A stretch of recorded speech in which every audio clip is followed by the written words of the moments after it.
Morning बच्चों, online study में आप सबका बहुत बहुत स्वागत है। आज हम आप सबको रस पढ़ाएंगे। रस का शाब्दिक अर्थ होता है आनंद। रस क्या है, रस की परिभाषा क्या है, रस कितने प्रकार का होता है, हम आज इसके बारे में जानेंगे। रस की परिभाषा सबसे पहले हम देखते हैं, किसी काव्य को पढ़ने से, सुनने से, नाटक के अभिनय को देखने से जो हमारे मन में भाव उत्पन्न होता है उसको हम रस कहते हैं। जैसे हम कोई कविता पढ़ते हैं, अगर वो कविता हंसी वाली है तो हम हंसने लगते हैं, तो ये समझ लीजिए कि वो हमारा रस हो गया।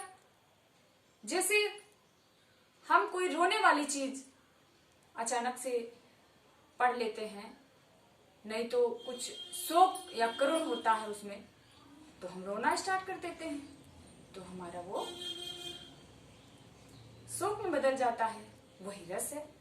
जिससे हम किसी चीज को पढ़ते हैं और हमारे अंदर, या फिर देखते हैं और हमारे अंदर प्रेम उत्पन्न हो जाता है, तो रति नामक अस्थायी भाव उत्पन्न होता है उसमें, और वो श्रृंगार रस हो जाता है। ठीक उसी प्रकार से हम यहाँ देखेंगे रस की परिभाषा। काव्य को पढ़ने, सुनने अथवा नाटक को देखने से मन में जो आनंद का भाव उत्पन्न होता है उसे ही रस कहा जाता है। रस को काव्य की आत्मा भी कहा जाता है। आचार्यों ने रसों की संख्या मुख्यतः 9 बताया है, लेकिन 2 रस उसमें और जोड़ दिया गया है, भक्ति रस और वात्सल्य रस। रस के प्रकार 4 तरह के होते हैं: अस्थायी भाव, विभाव, अनुभाव, संचारी भाव। हम सोचते हैं कि अस्थायी भाव क्या है। अस्थायी भाव वह भाव होता है जो मनुष्य के हृदय में सुप्त अवस्था में हर वक्त विद्यमान रहता है और अवसर पाते ही वो जागृत हो जाता है। मनुष्य के हृदय में सदैव रहने वाले भाव ही अस्थायी भाव कहलाते हैं।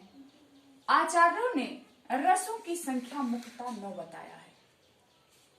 हम रसों की संख्या देखेंगे: श्रृंगार, वीर, हास्य, भयानक, करुण, अद्भुत, रौद्र, विभत्स और शांत।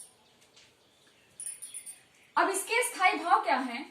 ध्यान रहे बच्चों, आपको केवल 2 रस पढ़ने हैं। आपके पाठ्य पुस्तक में केवल 2 रस अपेक्षित हैं, तो आपको केवल 2 रस पढ़ना है। श्रृंगार रस का स्थायी भाव रति या प्रेम, वीर रस का स्थायी भाव उत्साह, हास्य रस का स्थायी भाव हास्य या हंसी, भयानक रस का स्थायी भाव भय, करुण रस का स्थायी भाव शोक, अद्भुत रस का स्थायी भाव विस्मय या आश्चर्य, रौद्र रस का स्थायी भाव क्रोध, विभत्स रस का स्थायी भाव जुगुप्सा और शांत रस का स्थायी भाव निर्वेद होता है।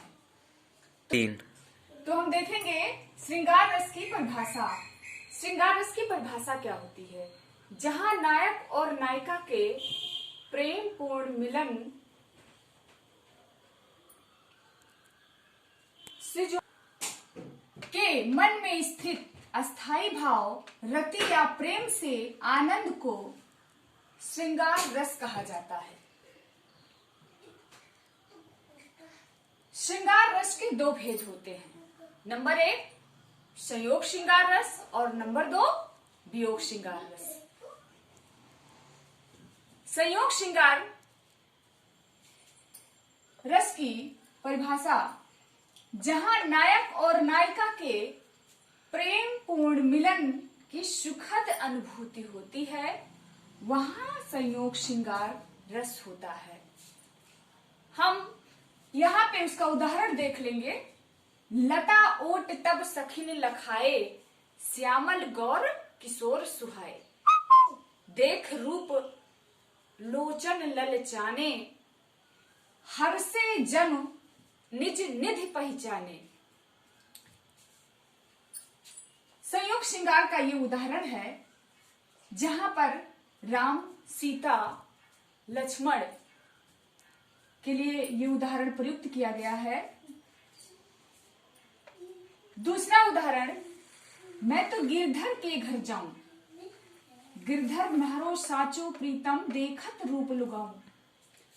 यहां पर मैं तो गिरधर के घर जाऊं, यानी गिरधर यानी गोपाल अर्थात श्री कृष्ण, गिरधर के घर जाऊं गिरधर म्हारो साचो प्रीतम, यानी कि गिरधर यानी गोपाल हमारे सच्चे प्रीतम है और मैं उनको देखती हूं, उनके रूप को देखकर मोहित हो जाती हूं। तो ये श्रृंगार रस की परिभाषा है। अगला हम देखेंगे वियोग श्रृंगार रस। अब वियोग श्रृंगार रस क्या होता है? जहां नायक और नायिका के परस्पर एक दूसरे से बिछुड़ने से दुख उत्पन्न होता है, वहां पर वियोग श्रृंगार रस होता है। जब नायक और नायिका एक दूसरे से बिछुड़ते हैं और उनको वहां पर कष्ट होता है तो वहां पर वियोग होता है। वियोग का मतलब दुख, वहां पर वियोग उत्पन्न होता है तो वह वियोग श्रृंगार रस कहलाता है। अब हम इसका उदाहरण देखेंगे। हम देखेंगे वीर श्रृंगार रस यानी वियोग श्रृंगार रस का उदाहरण। हे खग मृग हे मधुकर श्रेणी, तुम देखी सीता मृग नैनी। इस उदाहरण में वियोग दिख रहा है, जैसे कि श्री रामचंद्र जी जंगलों में सीता को खोजते हुए जा रहे हैं और वहां के पशु पक्षियों से पूछते हैं कि हे खग मृग हे मधुकर श्रेणी, तुम देखी सीता मृग नैनी, यानी कि मृग के नैनों के आकार वाली सीता को आप लोगों ने देखा है। खग माने पक्षी और मृग माने हिरण। दूसरा उदाहरण वियोग श्रृंगार का, अरे बता दे मुझे दया कर, कहाँ प्रवासी है मेरा, उसी बावले से मिलने को डाल रही हूं मैं फेरा। इस उदाहरण में भी वियोग दिखाई देता है। एक प्रेमिका वो कह रही है और अपने प्रिय पति को ढूंढ रही है और वो चक्कर काट रही है, परंतु उसका पति नहीं मिल रहा है। तो ये उदाहरण जो है वो वियोग को दर्शाता है। अगला हम देखेंगे वीर रस की परिभाषा। वीर रस क्या है? किसी कठिन कार्य को करने के लिए हमारे हृदय में निहित अस्थायी भाव उत्साह के जागृत होने पर जो भाव उत्पन्न होता है उसे वीर रस कहते हैं।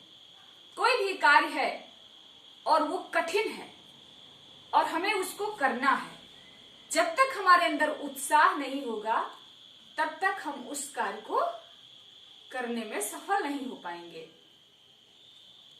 इसका उदाहरण देखिए, चढ़ चेतक पर तलवार उठा, करता था भूतल पानी को, राणा प्रताप सिर काट काट, करता था सफल जवानी को। इतना उत्साहित है राणा प्रताप यहाँ कि तलवार उठाकर लड़ने के लिए जाता है। अगला उदाहरण देखेंगे, मैं सत्य कहता हूं सखे, सुकुमार मत जानो मुझे, यमराज से भी युद्ध में प्रस्तुत सदा मानो मुझे। इस उदाहरण में एक सखा अपने सखे से बात करते हुए कहता है कि मैं सत्य कहता हूं सखे सुकुमार, यानी कोमल मत समझो मुझे, मैं यमराज से भी लड़ सकता हूं, यमराज से भी युद्ध में प्रस्तुत सदा मानो मुझे, मैं उससे पीछे नहीं हटूंगा। है और की तो बात ही क्या, गर्व मैं करता नहीं, मैं गर्व नहीं कर रहा हूं। मामा तथा निज तात से भी समर में डरता नहीं, मैं अपने मामा से भी नहीं डरता और अपने बंधुओं से भी, तात से भी समर में डरता नहीं, मैं उनसे भी युद्ध कर जाऊंगा। प्यारे बच्चों, आज तो हम देख लिए यहाँ पे मामा, तो मामा का मतलब आप जानते ही हैं, और तात का मतलब पिता, से भी समर में डरता नहीं, युद्ध में मैं उनसे भी नहीं डरता हूं और उनसे भी युद्ध करने के लिए मैं तत्पर हूं, तैयार हूं। ये उस व्यक्ति के अंदर उत्साह है। तो हमें उम्मीद है आप लोग रस को ध्यान से पढ़े होंगे। आगे हम कल आपको छंद पढ़ाएंगे। छंद में दोहा और चौपाई होगा। बच्चों, पहले भी हम बता चुके हैं कि आपके पाठ्य पुस्तक में 9th के पाठ्यक्रम में केवल श्रृंगार रस और वीर रस ही अध्ययन के लिए है। तो विशेष रूप से आपको श्रृंगार रस और वीर रस पढ़ना है। धन्यवाद।